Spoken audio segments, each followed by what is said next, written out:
I am Svetlana Laknaya, the CEO. Some people also know me as ValentinaDLM, which I play both characters. But what you're seeing on screen right now is just the very basics of finding a plex. We don't actually live inside the war zone. The war zone is the space in faction warfare that can actually be captured. But the second you enter the war zone, you're going to see up on the top left part of the screen that I'm showing on my mouse right here, several bits of information. And you can see on the bottom here, there is something called the probe scanner, which I have just brought up. And you can warp directly to one of these plexes if you can see it on your overview right here. But you might need the probe scanner in order to open a new plex. And that's pretty important. Now, as you can see, the system information that's showing here shows that this system is owned by the Amar militia. And that is our enemy. Always gotta go kill Amar. And now, you'll see this other scanner here. This is called the directional scanner. Normally, you'd be clicking this one fairly often, and you get to it to the same small menu down here near your capacitor. And the directional scanner will tell you what is within 14.3 AU. Now, this is important to note that many systems are much larger than 14 AU. So just because something's not showing up on here doesn't necessarily mean that there's nothing around. And as you can see, what I'm doing here is I am locking the NPC. We call it a rat because it's EVE terminology. And I'm killing it. And I'm only killing it because it's Amar, since this system is owned by the Amar militia. We do not kill the Minmatar rats. Those are our friendly rats. You have to destroy the rat before you can possibly take the plex. And as you see, now I'm clicking the D-scan button over and over and over again because down here in my local window, which actually you can't see because my webcam's covering it, but a person has entered local. And a person is a war target, which is signified by a orange star. Now there are two types of war targets. There are orange stars and red stars. Orange stars being someone in the militia, red stars being someone who's actually declared war on you. But for the vast majority of time, we're only dealing with orange targets. As you can see, now that the rat got destroyed, see this this timer right here on the screen is counting down. This is how long it takes till you own the plex. As you can also see, I've locked the beacon. This beacon, this thing that's showing right here, this is where ships will come in at.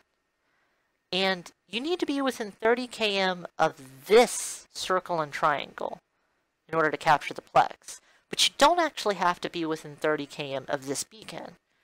And as you can see right now, I'm maneuvering to be as far away from the beacon as possible. Certain ships would want to be close to the beacon, not far away. Brawling ships, ships who intended to fight, and so on. But this is a long-range ship, the Talwar. You will see us use these very, very often. And a Talwar's best bet, if it's by itself, is simply to run when someone is around. Now, if you're going to sit here and capture this plex, you would you'd keep this D-scan on long range until you saw someone come into the system. If the system's active or you see someone else come into the system, you're going to grab this slider here and you're going to move it down to 1. Now, sometimes there are other things aside from your plex within 1 AU, but it's pretty easy to assume that if something's within 1 AU, it's very close to you. And now, in this clip, this is just showing the very basics of tackling. This will probably be the most common role for new pilots. You see this little icon that's activated is what's called a warp disruptor. And it has this sort of grayish blue color. And this is a warp scrambler, which is the deep blue. Now, it's important to basically say that a warp scrambler has about 10 km range, and a warp disruptor has a little bit over 20. So you need to stay within 20 km, but outside of 10 km if you just want to get what we call point on something. And point is just the act of warp scrambling or warp disrupting a ship, but when people say points, they usually mean warp disruptors. Sometimes you'll hear them say terminology like long point versus short point. And a scrambler would be a short point, and a long point would be a disruptor in that aspect. Now, what's going on here is, as you can see where the icon is, I'm dragging, then I'm double clicking, then I'm dragging, and I'm double clicking. And this is creating an orbit, but not around the object itself, but underneath of the object. And I'm staying, I'm getting closer now that my mouse cursor is well above the horizon. And this is what's called going in for a scram pass. I got close enough to put my scram on it, and then I pulled away from it. Now I'm going back out by aiming my cursor down to stay outside of scram range. To understand the big difference, the big reason why you need to worry about warp scramblers versus warp disruptors is a warp scrambler, this one right here, will turn off your micro warp drive. If someone were to warp scram the ship right now, this would turn off, which means I would slow down dramatically. When you're in a frigate like this, speed is life. Just absolutely. And the reason why we're going to do this manual piloting, this double clicking and dragging over and over, is so that we can stay a relative direction on this target. As you can see, the target is staying above me. I'm staying beneath it. Say there were hostiles above it, or perhaps even the beacon for a plex where people would potentially warp in at. That would be a good reason not to want to orbit it like this. As you can see now, there's a blue line. This is the auto orbit function, and it's set to 16 kilometers. But you can see I'm actually orbiting much further than that. This is pretty normal. If you have a warp disruptor, I recommend you set it much closer, like 16. But when you're orbiting with the built-in computer control, you encircle your target, which means anything that gets close to your target, you will eventually be close to along that angle. And as you can see, this is showing how you do a scram pass from an orbit like that. You just approach your target, click your orbit back again, and you will pull in. You get close, and then you pull right back out. And as you can see, even though you hit 21 km, you should still be able to maintain the long point with a 16 km computer control point. And also right here, I'm clicking the Keep at Range button, which is set to 19 km right now. Now, this ship is moving very slowly. So it's very easy to keep a 19 km point very close to that. As you can see, I'm holding at 20 km right here. Whereas if you were to click a 19 km orbit, you'd probably be out past 24. If your ship is more agile, you'd be closer, but it's just in general how that works. And this is again going in for a scram pass. You don't want to maintain being close in a frigate like this. If your FC calls to commit on a target, that's when you're going to come close. But for the most part, you're trying to just shut off their micro warp drives when necessary to let the fleet get on top of this ship. The Condor, which is the ship we're using here, which is one of my favorite cheap tackle ships, has the ability to basically apply damage anywhere within warp disruptor range. As you can see, I'm orbiting again using a manual orbit, and this is the preferred way. But if you're new and you haven't had time to practice this yet, and you're worried about losing point, it's better to use the automated point, which is less safe and get your ship destroyed, than it is to necessarily let someone get away. And the only reason why it's like that is because the ship is so cheap. They're very expendable, which is one of the reasons why tackle's sometimes a difficult role. Now, as you see, I've clicked to orbit at 2500. And I'm going to show you what happens when you actually want to commit to a target. So first, you're going to want to get into scram range. Now that you're in scram range, you should apply all your weapons, including your newt if you have one. I do prefer tackle ships to have a newt. Now, and this is important, once you've established a close orbit, you can turn your micro warp drive off. Your micro warp drive makes your signature much larger and makes you much easier to hit when you're up close. This will let you get underneath people's guns or whatever. Once you're very satisfied that your orbit is nice and stable and you're close, in this case, the ship can't outspeed the Condor anyway, then you can go ahead and turn your warp disruptor off and keep your scrambler on, assuming we're not worried about this ship having warp core stabilizers. Very few ships that you see are going to have anything like that. So the whole point right now is just to circle the target, apply damage, and try to conserve cap as much as you can. Now, this particular character has very, very poor skills. This is probably going to be similar to a lot of newer players, where she can't actually keep the warp disruptor and the newt on all the time. Well, the warp scrambler and the newt. But you can wait till your capacitor gets to about 33% and just reapply your newt as long as you can. Just do not let these modules turn off. If your warp scrambler or your warp disruptor turns off, immediately turn them back on. Now, your warp scrambler will take up less cap and is more effective. It has more points of scrambling strength. It'll stop micro warp drives. In general, it's just a better thing to be using, but obviously its range is much lower. Now, I'm going to take a moment and pause this here. Now that you know how to basically tackle, and you know how to run plexes, these are going to be the two most common scenarios you see, I'd just like to run through a few more esoteric concepts here. There's a couple of ways to win at EVE. Most of you have probably gotten to EVE Online because it's a PvP game, and you could boil it down into three basic ideas, which I know a lot of people will talk that there's so many more ways, there's so many more things, but ultimately it really comes down to these three things. You can possess statistical advantage to your enemy, like, for example, you have significantly more DPS and effective hit points than them. You can possess a positional advantage to your enemy, that is, they simply cannot reach you, cannot hit you, or whatnot. Or you can use status effects to win. And what this clip shows, and I'll go ahead and play it here, is an example of a statistical advantage. There is a Harbinger Navy issue along with a small enemy fleet here. Now, the enemy fleet is in much more expensive ships. This Harbinger Navy issue is something to the tune of 300 million-esque.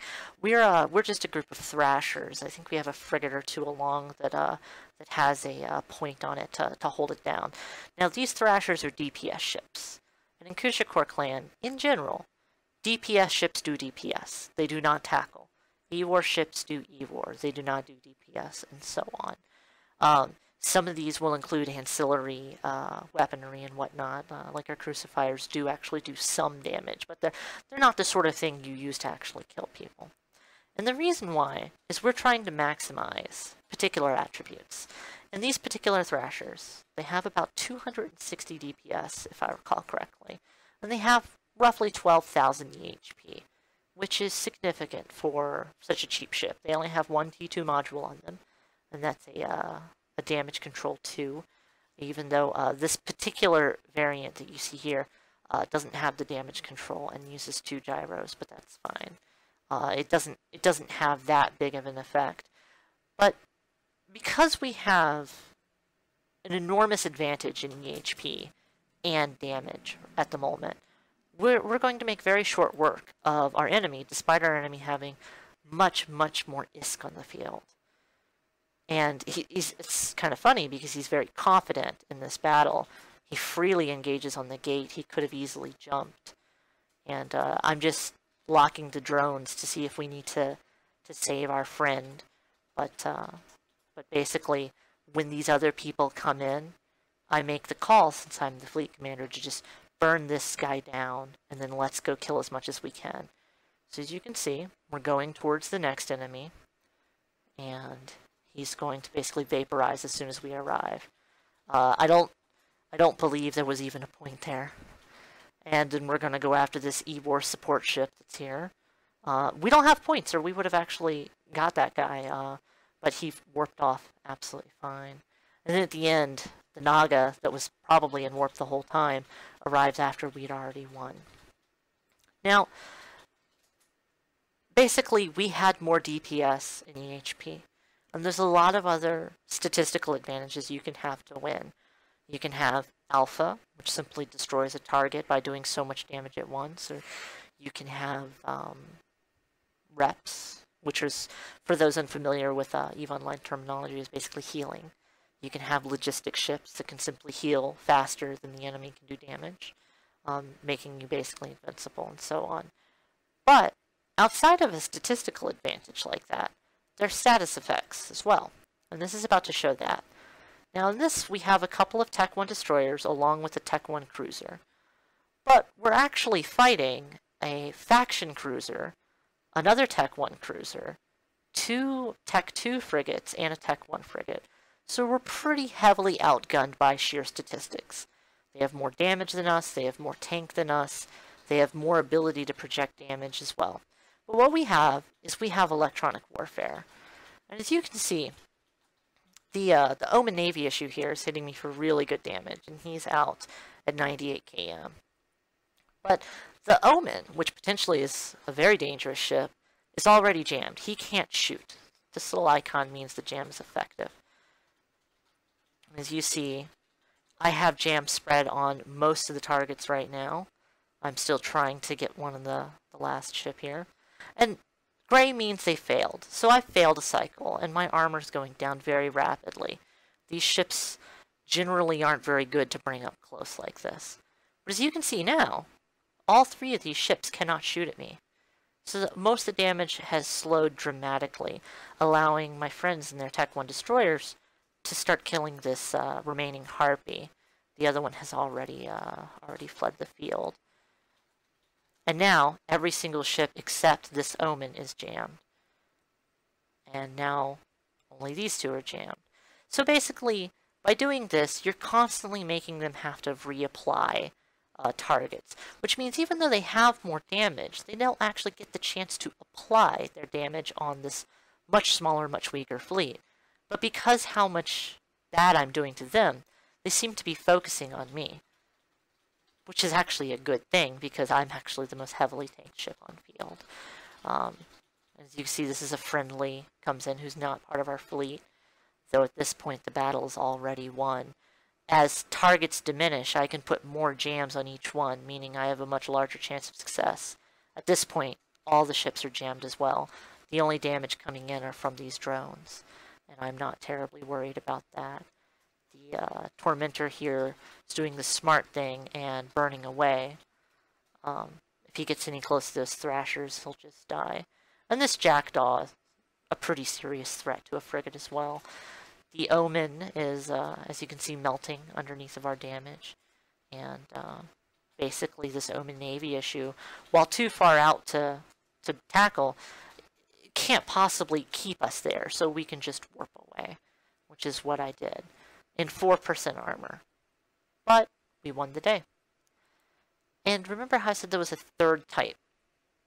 The type of way I prefer to win at this game is actually positional advantage, meaning that you can hit your enemy from where you're at, but your enemy can't hit you. This is particularly applicable in faction warfare. In faction warfare, when you're at a plex, you can't warp to friendlies when they're at range.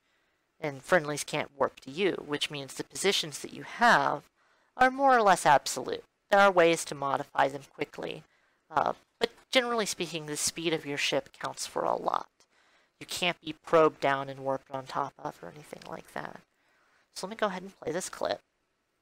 In this clip, we have a Thrasher, 2 Cormorants, and a Tristan. And we're up against a Stratios, Confessor, Armageddon, and Drake Navy issue. I believe the Stratios was something like 1 billion ISK. It had faction reps in its cargo hold, weirdly. So immediately I realized that Stratios is pretty far from his friends. So I try to put some damage on him. I was actually thinking that he would just simply warp away. But instead, the Confessor warps away, which is odd since we weren't putting any pressure on it. But now, Stratios, as you can see, is more than 40 km relative to me different than that Armageddon. So that's pretty good to me. So I call for everyone to continue hitting it. And I ask Wolf952, and you can see him right there on the watch list, to go in for a point. And he's our one frigate. You can see him right here. He has a couple of drones on him right now. Since he's pointing the Stratios can't warp. And unfortunately, I'm not compensating goes in for a point as well, which is a very bad thing since he has a short point. And that'll show you how you don't want to go in on a short-range ship when you also have a short-range ship. As I'm not compensating into structure, and you'll see he dies very shortly. But he ignores the positional advantage we have. Right now, we're further than his drone control range, which is generally about 60 km. And we're definitely further than his lock range, since he's not even yellow boxed us, which means he's locked on. And the Tristan that has the point is fast enough to avoid the drones mostly. And at this point, you can actually see the Armageddon, which is this triangle right here, and the Drake Navy issue have come in to try to deal with the Tristan. As you can see, the Armageddon just micro jumps right there on top of him. But luckily, our pilot knows what to do, and instead of orbiting on this side of the Stratios, is going to move to the other side of the Stratios to keep away. And at this point, it's worth noting that single phase has actually burned directly in, negating his positional advantage. I believe he hit keep at range 19 km when he meant to do 80 km. So I check my ammo to see if I actually have enough left to kill the Stratios. I'm pretty confident that we have enough so long as our point doesn't die.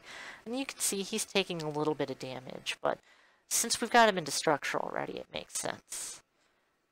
These ships, by the way, are all Tech 1 fit. You'll be able to fly them with alpha clones. And they only cost a couple of million ISK. Those are sort of ships we give away for free. Now that we've achieved our objective of killing that Stratios, I call everyone to warp out, because it doesn't really make sense to me for us to just stick around and let this Confessor come back and pick us off. So I'm just right now aligning to making sure everyone gets out before I get out. As you can see, now that I'm the last one on the grid, I'll leave.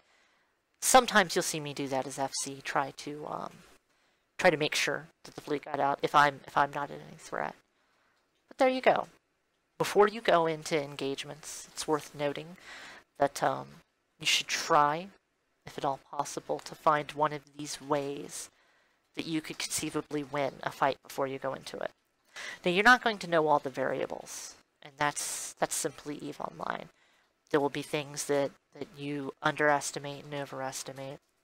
But in general, if you have a strategy that you make up and you try to stick to it, you can find yourself winning battles that don't seem like they're winnable.